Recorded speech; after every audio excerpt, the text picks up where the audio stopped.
Are you considering a move right here to the Lone Star State, but you haven't decided which city that you want to live in? Well, this video is made specifically for you. Now, there are four main cities here in Texas that you're probably going to consider if you're looking to move. Now, you have Houston, you got Dallas, you got San Antonio, and you have Austin. Now, before we begin, if you have not done so, go ahead and subscribe to my channel. Doing so helps me know which topics to talk about, and you are also helping everyone else who shares the same interests that you have that helps define my videos. All four cities, they have a lot of great things to offer because they're all part of Texas, but there are some main differences between each city that you're going to need to know about in order to narrow down your search and ultimately decide the perfect place for you and your family to move to. I can't cover every single thing about each city though. When it comes to housing affordability, Houston, Dallas, and San Antonio are all going to be significantly more affordable than Austin. Now, Austin housing has skyrocketed since COVID, and it continued for a few years. Now, if you're an investor and looking to invest in a growing market, I can see why you would look towards Austin. But prices have already begun to drop, and the projected decline in housing prices is minus 12.2%. Dallas has experienced a ton of growth, as well as San Antonio and Houston. I would say that the prices in Dallas, as far as housing affordability goes, comes in second to Austin. They're still very reasonably priced, but they're quite a bit higher than what we're seeing in some of the suburbs of Austin and Houston. Projected decline in housing prices is around minus 8.4% for this year. Houston is going to come in third for housing affordability. H-Town, it's still seeing some really great opportunities to buy brand new construction homes. Some lower than $300,000, and which will get you a really nice family home. And the same thing with the $500,000 to $700,000 range. Also give you plenty of space for all your kids. The projected decline for the housing prices is minus 4.5%. San Antonio is going to come in last. It has some of the best housing affordability right here in Texas, and the projected decline in housing is minus 9.4%. All four places geographically are going to be very different. I'm going to start off with Houston. It's the largest city of the four, so a large swath of geography changes. Now, south of Houston, you've got more wet and marshy areas along the way towards the beach, down towards Galveston Island. That whole geography is going to be coastal plain, so it's going to be exceptionally flat, making the summer months extremely humid. Houston is going to be the only city out of the four that has close proximity to the ocean for saltwater fishing and the port. Now, a lot of people, they like to buy a lot of beach houses up and down the coastline around Galveston, and it's actually a really great tourist spot. If you ever get a chance to go down, check out the Galveston Pier. It's great for fishing, a lot of places to walk up and down. Heading to Dallas, the topography terrain still remains relatively flat, but there are still some hills. Now, it's not going to be quite as humid as Houston because it's about 4 or 5 hours north of there, and it's going to get a little bit colder during the wintertime. You can expect to get some snowfall, icy conditions, with very cold snaps. That'll happen a few times per year. Now you head on down to Austin, where I live. That's where you start to get these larger, massive rolling hills. Everything is a lot more drier, and it's going to be the climate's going to mean that you're not going to suffer through as much humidity, even though it still gets really hot during the summer, over 100 degrees, 110 degrees. There are plenty of awesome lakes to cool off in. You've got the Lake Travis, Lake Austin, Buchanan, Walter E. Long, and you've got the Colorado River, and there are a lot of other smaller lakes around the area. Colorado River actually runs right to downtown, and it splits Austin from North Austin and South Austin. San Antonio is probably the most Texas city because it is home to the Alamo. And it actually has, the Riverwalk, which is a really cool place if you haven't been there. It's a very scenic attraction, and it's got restaurants on both sides of the river that cuts through. And it's a great little place to hang out. San Antonio is also the smallest out of the 4 cities. So if you're looking for something a little bit smaller, then maybe San Antonio is going to be the place for you. Let's talk about the feel, the vibe, the things that make the cities attractive, and the feel of these different cities. Now, I'm sure a lot of people can make this video, and they probably will give you slightly different takes on it, but let me kind of encompass how I feel. I've lived in 3 of the cities, so I kind of have a good idea. Now, I'll get this out of the way, what all 4 cities do have. I'll get this out of the way. All 4 have great amateur cycling, triathlon, and running communities. Now you can find road races, criteriums, cyclocross, gravel races for the roadies, for the triathletes. You got duathlons, you've got the marathons for the long distance runners. A lot of the promoters, they collaborate with each other in order to make the events grow and make it much more competitive. Because a lot of guys will travel from Dallas to Houston to Austin, San Antonio up there, etc. And each of the 4, they've got some great marathons that attract some of the top international runners, male and female. Let's talk about Houston. It's a massive city. It's very culturally diverse, and it's going to be the largest of the 4. Now, there is a big brewery scene in the Houston area. Then it's also a huge sports town. You got the Rockets, you got the Astros in Texas, and H-Town also has the Johnson Space Center just south of it, heading towards Galveston. It has the Holocaust Museum, the Galveston Naval Museum, and then it's got a fantastic zoo.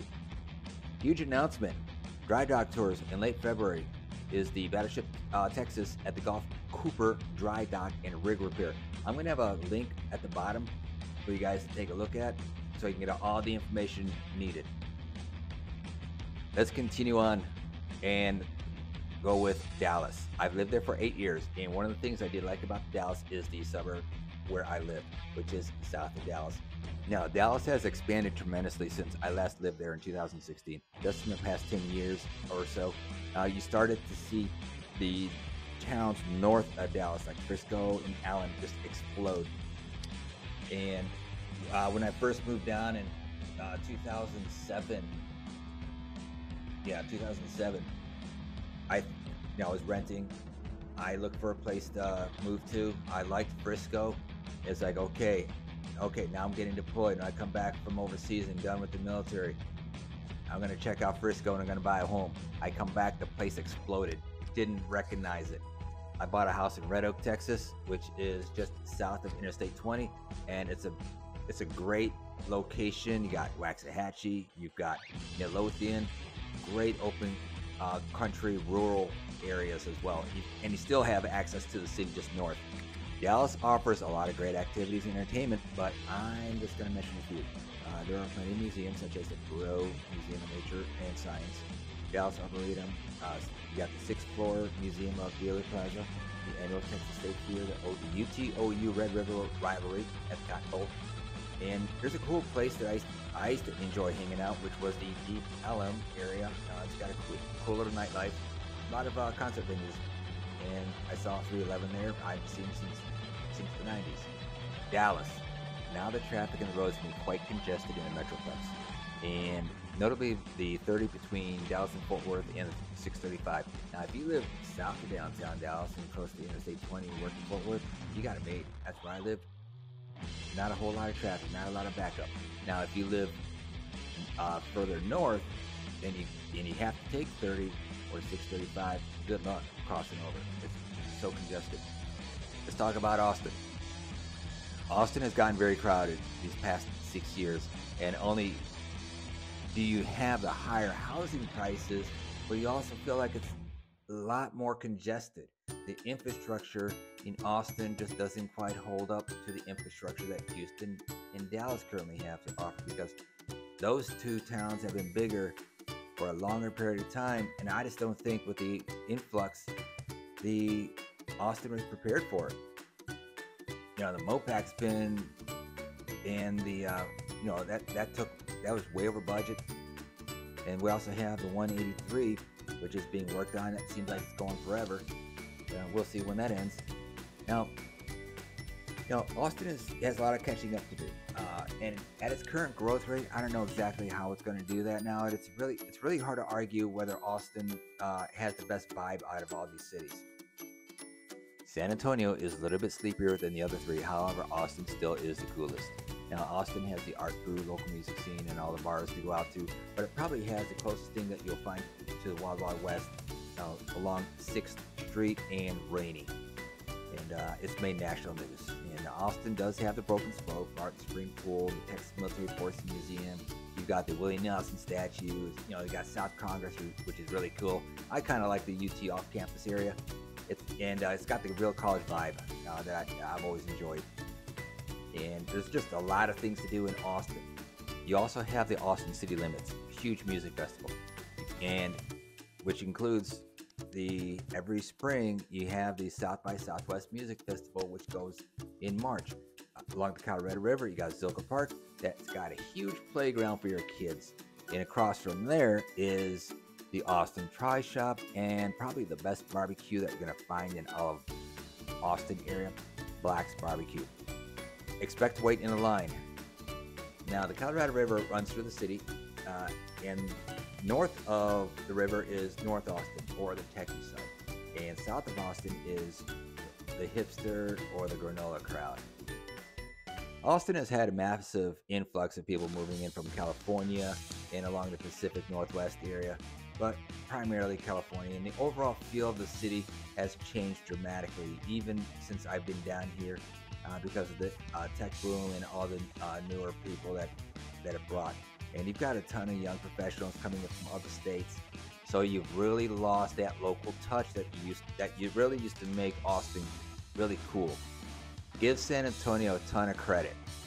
I will say this: San Antonio actually is a really cool place. It obviously gets tiered as the number 4 in most Texas lists because it's on a smaller scale.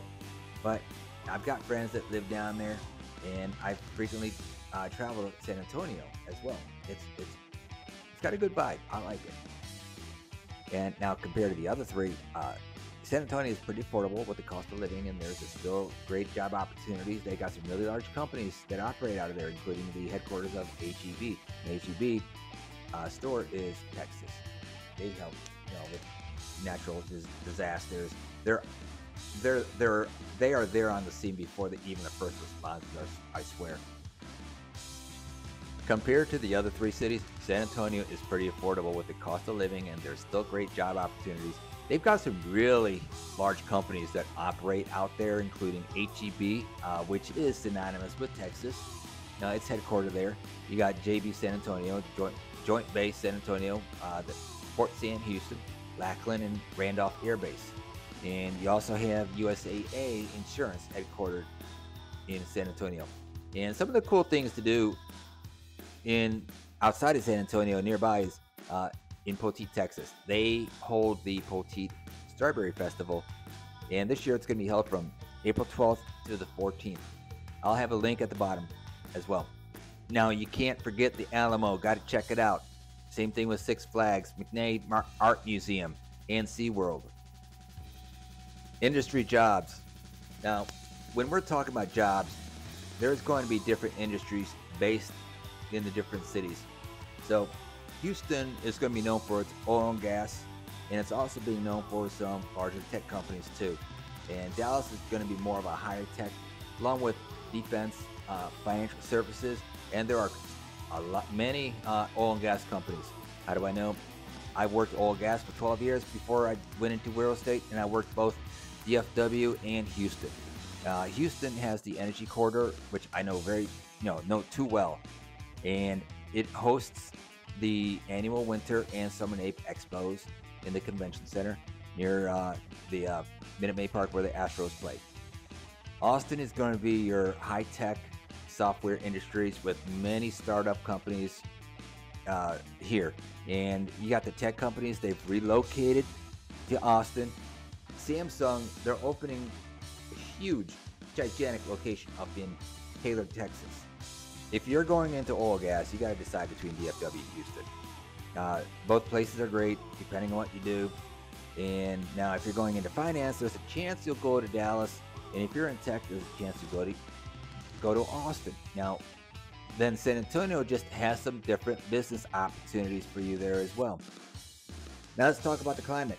Of all these cities, Dallas is going to be the coldest, and you're actually going to get snow there in the winter. When I lived there, we always had one winter storm every year, or that included ice storms. Austin, Houston, and San Antonio really, if not ever, do get actual snow on the ground. So you're going to have much colder winters in Dallas. Houston just gets a lot of hurricanes and tropical storms. Dallas will have slightly more mild summers, not necessarily because of the temperatures, but because of the lack of humidity. San Antonio and Austin are going to be the driest. Now, that being said, it still gets very hot. But personally, I think Houston is the worst when it comes to the heat because of the humidity. Not only do you get some of the hottest and highest temperatures, but with it comes the humidity, and when you combine the two, what you do get is a miserable summer. Now, I know this is a very broad overview, but I hope this helps you get started on your journey of comparing the different cities. And I get a lot of emails, text, phone calls from out of towners. People haven't moved down to Texas yet from out of state, and they're upfront, they're honest, they're checking out the different towns.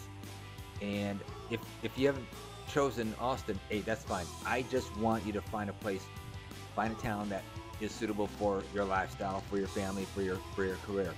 I move around quite a bit, so I get it, I understand, and I want to help.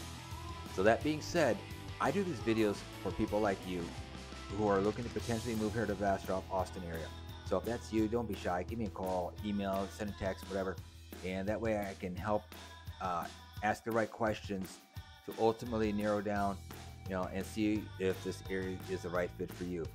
I've lived in Austin, Dallas, and a long while back in Houston. I've been in San Antonio often, and I think I could be a really great resource for you guys. So if you're looking to learn more about Austin or Bastrop, because right now Bastrop is the hottest town in the entire Austin area.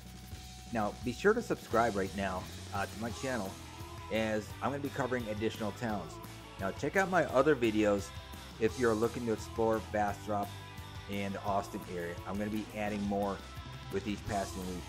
Again, thanks so much for watching, and I will see you in the upcoming videos. Thank you very much. My name is Zoran Smeg with EXP, located right here in Bastrop, Texas.